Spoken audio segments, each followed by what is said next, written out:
raha misy te hiara-dia amiko dia aoka izy andany tenany ka hitondra ny azo fijaliana ary hiaraka amiko matiotoko fa 9/4/2020 eo amin'ny fiainana andavanandro dia misy zavatra telo anisan'ny ankamamin'ny malagasy: mamy ny mody, mamy ny zanaka, mamy ny aina. Ny amin'io resaka aina indrindra no resahan Jesosy manao hoe faza tia hamonjy ny ainy no hahavery azy, ary izay hahafo ny ainy no ny fitiavany kosa no hahavonjy azy. Matiotoko 2:20.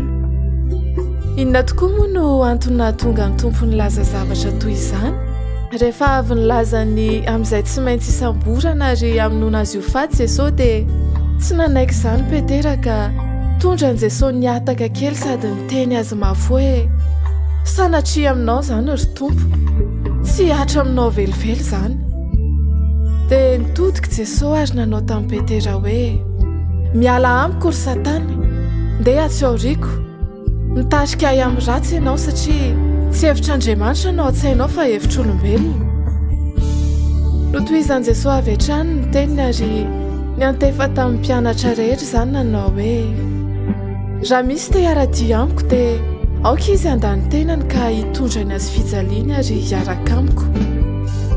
Ny azo fijaliana resahana eto izay asaina entintsika dia tsy ny fizahan-toetra na zava-tsarotra na fanenjehana mahazo antsika akory, fa ireo endrika fitiavan-tena izay tsy maintsy lavina sy finoana ao anatintsika mba hanomezana lanja ny azo fijalian'i Kristy ao amin'ny fiainantsika. Raha tahita fahombiazana amin'ny fitondrana azo fijaliana isika dia tsy maintsy miaraka sy manaraka an'i Jesosy mandraka hariva.